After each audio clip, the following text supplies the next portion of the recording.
Cellario Lab Assistant is our natural language interface to our inbuilt AI. It is model agnostic and it is enhanced by the Cellario Atlas knowledge base.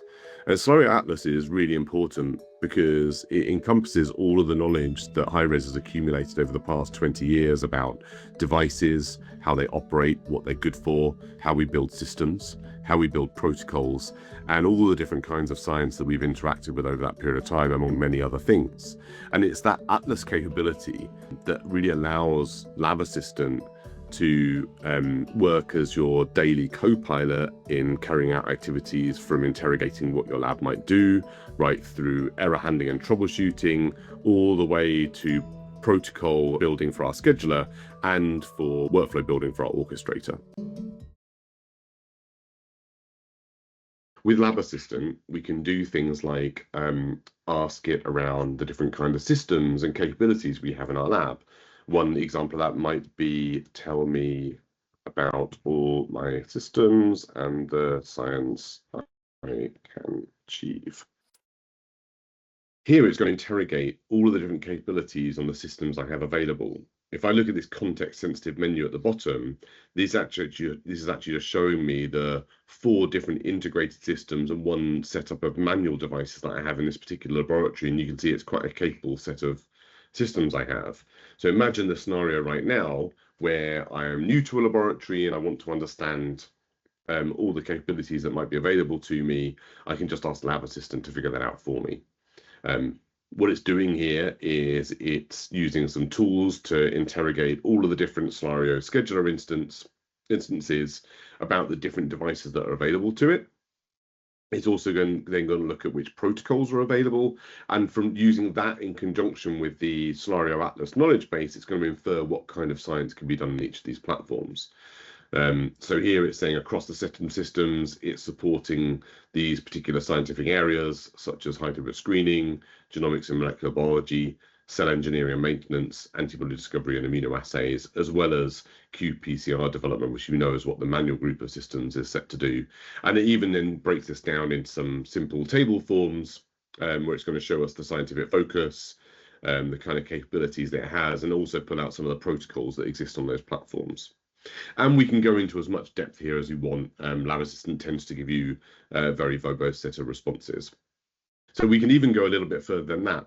Perhaps I want to give it a SOP or a protocol from a particular manufacturer. In this case, we're going to use the Promega CellTiter-Glo Assay, and we're going to give it this PDF from manufacturer and say, tell me which system is most suitable for this assay. It's just going to upload that document. It's then going to look within it. So what, it's a 25-page document and there or thereabouts. It's going to look inside it and see which steps are most applicable to an automated assay. And then it's going to match that against all of the capabilities that is interrogated from the different systems. Also look to see whether there are any existing protocols that might match, and ultimately come back with a recommendation of which system is most suitable to be running. So here we can just see as it's running through those tools, already picked up on the fact there might be some existing protocols available. And you can see finally it's come back with a match saying it thinks that the VM0001, the flexible screening work cell, is the best match. That's partly because it matches in terms of the capability sets that are required, and also it does actually have an existing protocol on this platform for running it. But let's say I wanted to go a little bit further than that. We could even now call upon one of the more complex skills that Lab Assistant has available, and ask it to actually write a Cellario Scheduler protocol. So here I'm going to now ask it to, with this /protocol command, build me a protocol for this system. And it's going to use the context that we've already given it. And also, I'm already focused on this flexible screening work cell at the bottom, so it knows which platform to do. When we trigger protocol generation, it opens up this extra tool on the right-hand side, where it's going to take, it's going to go through all the steps that I would do if I was building a protocol from scratch. I'm going to analyze the protocol for the different steps that we need to bring into the automated world. I'm going to break down the different materials that are required, and then I'll use that same information to then match onto the different devices that I might have available, and then ultimately build out the protocols. It's going to go through exactly the same thing. Before it can get to that, it's going to ask me some questions. So in this instance, it recognizes that there's more than one variation that I could run on this platform. On here, it's asking me whether I want to do some baseline variability or whether I want to do different lengths of compound treatment. Here, I'm just going to say, yes, do a 4-hour compound treatment. And then it's going to go through and use that information to further analyze that protocol. So it's gone through this first step now, and it has analyzed the protocol that we gave it and broken this down into a few key bits of information. It recognizes it's a screening assay with a high probability. It knows that we've constrained it to only using a subset of devices that might be available. It was also detected there might be some other inputs that are required. So here it's going to require those compounds to be provided, and it doesn't really have any information about those in the protocol itself. And it's also pulled out there's some critical timing steps as well. So it knows that from the moment that we add in that reagent to the moment we read, it's got to be less than 720 seconds. Beyond that, it's then taken all of the information and distilled it down into a number of key steps it's going to have to run. And it also highlights which of those are setup steps that a user might need to take care of, which of these can be automated, and which of those are like the critical part of the assay. I'm going to pick on one step here for the sake of time, just focus on this dispense step, where it has pulled out the fact that we have to dispense this particular reagent, the CellTiter-Glo reagent, and it's going to do that into our assay plate. And it's also pulled out some other notes from the assay as we go through, some particular properties of the liquid, or some other points have been pulled out from the protocol that may have an impact on the design. It's then automatically moved on to the next step where it's trying to analyze the materials. But before it can move forward, it's already asked me the next question, which is what kind of plate format do you want to be in? So here we're going to pick a 384 well plate. Then it's going to ask me what kind of volume I want that 384 well plate to be. I'm going to say 50 microliters. The last question it wants to add in here is how much compound it wants to add in. In this case, we're going to just add in 1 microliter of compound from an assay-ready plate. And now it will go through the rest of the material analysis. It's been through that material analysis.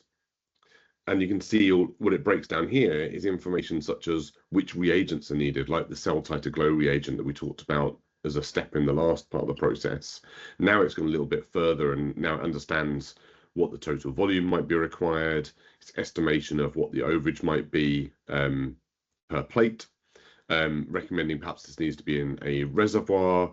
And what you'll see as we start going to some of these next steps is it starts giving us a confidence level based on its assessment of everything it knows to point.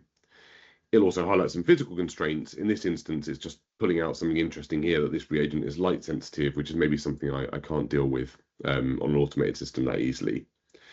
Of course, it also figures out what things in the process are samples and what consumables are required, so it can then make some better calls about what devices are used in the next step. In this next step, around device allocation, it's taken all the information from the prior steps, so around the overall analysis and the materials, and we'll start allocating from the chosen system specific devices to each of those automated steps. If I just want to focus in on the dispense step again, as we follow this reagent through this path, it's allocated the multi-drop combi, not a bad choice, based on all the knowledge it has about bulk reagent dispensing. It's perhaps just highlighted a couple of things that we might need to care about here, so that it does need to make sure that the multi-drop needs to configure to work with 384 plates. And we'll also have to manually attach a reservoir or a bottle onto this, and it's going to assume that's happened because it's not something that can be automated through Scheduler. It does highlight alternative devices that might be available. So here on this system, we do have a Formulatrix Tempest and HighRes Zone Precise Drop 2. Interestingly, when you look at this, there is a step that comes afterwards, which is shaking, where it's also highlighted that this is going to be done on the multi-drop combi. Again, the multi-drop combi is a device that is capable of shaking, but you'll see a slightly lower confidence level here, purely because the multi-drop maybe isn't the best possible shaker for this kind of application, and it recognizes there is a thermoshake on the platform already that might be an alternative. The reason why I chose a multi-drop is just to maybe limit on one further transportation step as it moves through the process. Having made all of these decisions and given us some confidence levels for each of those, it will then move on to actually building the protocol itself. And when it's generated the protocol, you can see if you're familiar with Cellario Scheduler, this starts looking very similar. So now we have our two threads, one for our compound plates, one for our assay plates. Our compound plates are going to be transferred across into our assay plates, and then it will go through our further steps of incubation, dispensing, shaking, incubating, then finally read. At this stage, I can publish this protocol into Cellario, and it'll push it over to the local instance attached to the system that we're running, where I can go through further editing and even running this protocol. In the very near future, we're going to also be able to simulate and edit those protocols and really close the circle on this protocol generation journey. But before we finish the demo for today, I'd just like to show you a couple of other things, or at least highlight a couple of other things. I think as we talked about earlier on, Lab Assistant's capable of more than just doing protocol generation, and we can also ask it questions about the kind of capabilities in the lab that we showed you in the beginning. But there are some other key areas where people are starting to drive value from it.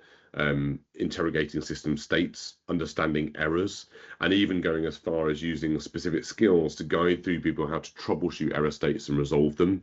And this is an area of immense value as people are getting into it, using this kind of tooling to deal with problems that are otherwise complex to solve on the fly. But Lab Assistant is in its beta phase at the moment.